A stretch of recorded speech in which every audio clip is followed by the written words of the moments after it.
Hello friends, எல்லோரும் எப்படி இருக்கிறீங்க? நாங்கள் நல்லாயிருக்கோம். இன்றைக்கி நம்ம சேனலில் செட்டிநாடு சிக்கன் கறி தாங்க பார்க்க போகிறோம். வாங்க இப்போ வீடியோக்குள்ளே போகலாம். செட்டிநாடு சிக்கன் கறிக்கு ஃபஸ்ட்டு மசாலா ரெடி பண்ணணும். அதுக்கு நம்ம ஒரு பாத்திரத்தில் எண்ணெய் சேர்த்துக்கலாம். எண்ணெய் சூடானதும் இதில் 2 ஸ்பூன் மிளகு சேர்த்துக்கோங்க. அதுக்கப்புறமா இதோட 2 ஸ்பூன் ஜீரகம் சேர்த்துக்கலாம்.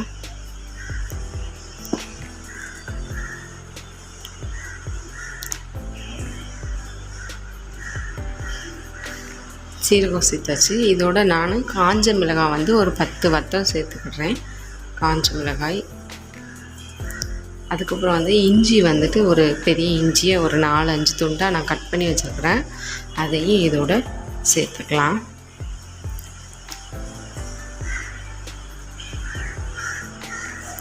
ஒரு பெரிய பூண்டு, ஒரு 5 பல் பூண்டு இருக்கும், அதை ஒன்றா சேர்த்துக்கோங்க.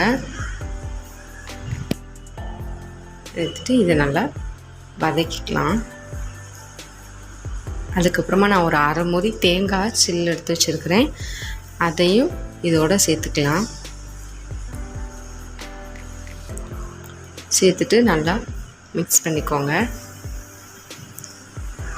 ரொம்ப வதங்கணும் அப்படின்னு இல்லை, லைட்டாக எண்ணெயில் வதக்கி எடுத்தால் போதும்.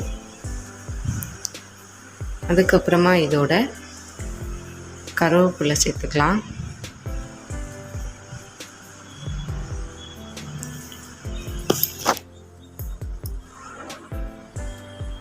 இதுக்கப்புறம் ஏற்கனவே சொல்லியிருக்கேன், செட்டிநாடுனாலே இந்த கல்பாசி ரொம்ப முக்கியம். இதில் நான் சிக்கன் வைக்கிறதுனால கல்பாசி கொஞ்சம் அதிகமாகவே சேர்த்துக்கிறேன். அப்போ தான் செட்டிநாடு சிக்கன் நல்லா டேஸ்ட்டாக இருக்கும். கல்பாசி ஒரு அதிகமாக போட்டுக்கோங்க. இப்போ போட்டுட்டு நல்லா எண்ணெயிலே அதை கொஞ்சம் நேரம் சூடு பண்ணி எடுத்துக்கலாம்.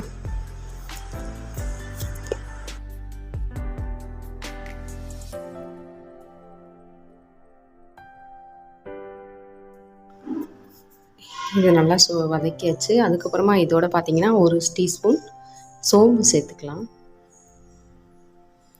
சோம்பு சேர்த்துட்டு நல்லா வதக்கிக்கோங்க.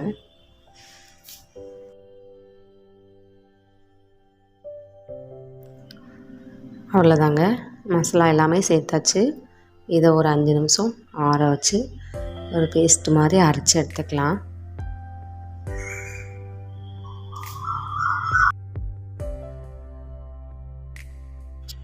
ஃபஸ்ட்டு மசாலா ரெடி பண்ணோம். இப்போ குழம்புக்கு ரெடி பண்ணிகிட்ருக்கோம். இதில் நான் கடலெண்ணெய் சேர்த்துக்கிடுறேன்.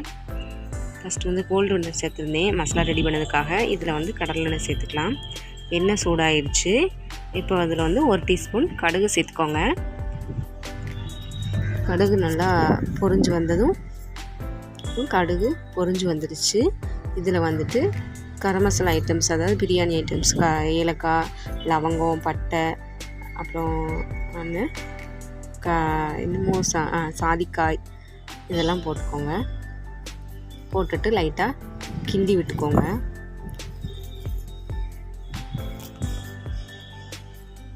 அதுக்கப்புறம் பார்த்திங்கன்னா நான் ஒரு 2 பெரிய வெங்காயம் 2 பெரிய சைஸ் வெங்காயம் 2 எடுத்து கட் பண்ணி வச்சுருக்கிறேன். அதையும் இதோடு சேர்த்து நல்லா வதக்கிக்கோங்க. வெங்காயம் ப்ரௌன் கலரில் வரணும் அப்படின்னு இல்லை, லைட்டாக குக் பண்ணால் போதும்.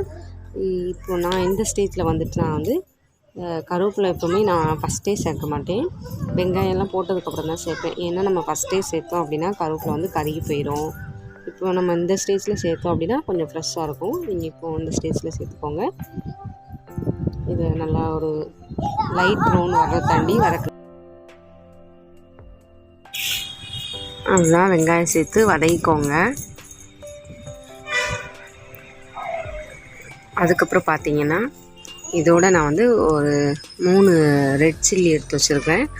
2 தக்காளி ஸ்லைஸ் பண்ணி வச்சுருக்கேன். அப்புறம் 2 பச்சை மிளகா, இந்த இதையும் எடுத்து வச்சுருக்கேன். இப்போ இதை இதோட நம்ம சேர்த்துக்கலாம்.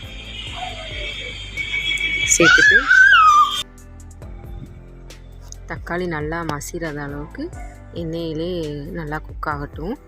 இது குக் ஆனதுக்கப்புறமா நம்ம இதில் மற்ற ஐட்டம்ஸ்லாம் சேர்த்துக்கலாம்.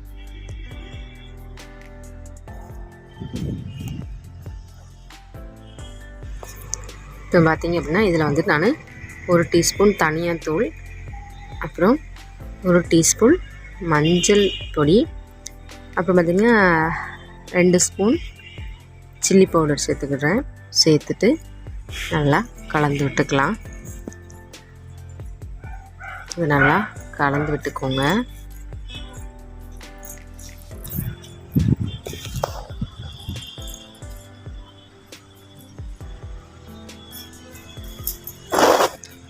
அப்புறமா இதோட 1 ஸ்பூன் கரம் மசாலா சேர்த்துக்கோங்க. சேர்த்துட்டு நல்லா கலந்து விட்டுலாம். அப்புறம் பார்த்திங்கன்னா நான் 1/2 kg சிக்கன் வந்துட்டு எடுத்துகிட்டு நல்லா கழுவி ஒரு 1/2 hour மஞ்சள் பொடி போட்டு ஊற வச்சுருந்தேன். அதையும் இதோட சேர்த்துக்கலாம்.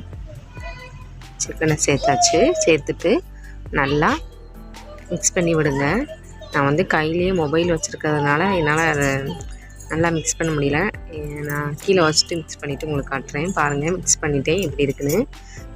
சிக்கன் வந்துட்டு எண்ணெயிலே நல்லா வெந்து வரட்டும். சிக்கன்லேருந்து அந்த தண்ணி தனியாக பிரிஞ்சு வரும். அதுக்கப்புறமா நம்ம இதில் அரைச்சி வச்சுருக்க பேஸ்ட்டை சேர்த்துக்கலாம். நல்லா மையாக அரைச்சி வச்சுக்கோங்க. இந்த பேஸ்ட்டை நம்ம இதில் சேர்த்துக்கலாம். இதில் கொஞ்சம் தண்ணி ஊற்றி சேர்த்துக்கோங்க.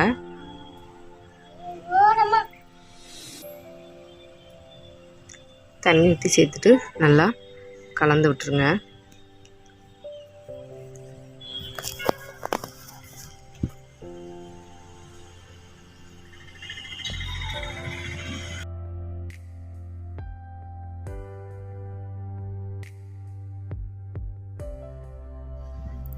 இப்போது இந்த அளவு நல்லா கலந்து விட்டுட்டோம். ஒரு கொதி வந்துடுச்சு. இப்போ இதில் நம்ம கல் உப்பு சேர்த்துக்கலாம். தூள் உப்பு சேர்க்கனாலும் சேர்த்துக்கலாம். நான் வந்து கல் உப்பு சேர்த்துக்கிறேன். சேர்த்துட்டு நல்லா மிக்ஸ் பண்ணி விட்டுக்கோங்க. அதுக்கப்புறம் ஒரு 10 நிமிஷம் நல்லா அந்த மசாலாவோட அந்த ரா ஸ்மெல் தாண்டியும் அது நல்லா சிம்லேயே வச்சுருங்க. அவ்வளோதாங்க, குழம்பு நல்லா ரெடி ஆயிடுச்சு. ஒரு 5 நிமிஷம் மட்டும் நல்லா கொதிக்க விட்டுக்கிடுவோம். பாருங்கள் செட்டிநாடு சிக்கன் எப்படி இருக்குன்னு. இது நல்லா இன்னும் கொஞ்சம் தண்ணியாக வேணும்னு நினைக்கிறவங்க இப்படியே வச்சுக்கலாம். இன்னும் கிரேவியாக வேணும் அப்படின்னு நினச்சா இன்னும் கொஞ்சம் ஒரு 5 நிமிஷம் நல்லா சிம்மில் வச்சு கொதிக்க விடுங்க. எனக்கு வந்து இந்த அளவு போதும். அதனால நான் இதிலேயே அடுப்பை ஆஃப் பண்ணிக்கிறேன். ஃபைனலாக இதில் கொத்தமல்லி தழை தூவிக்கலாம்.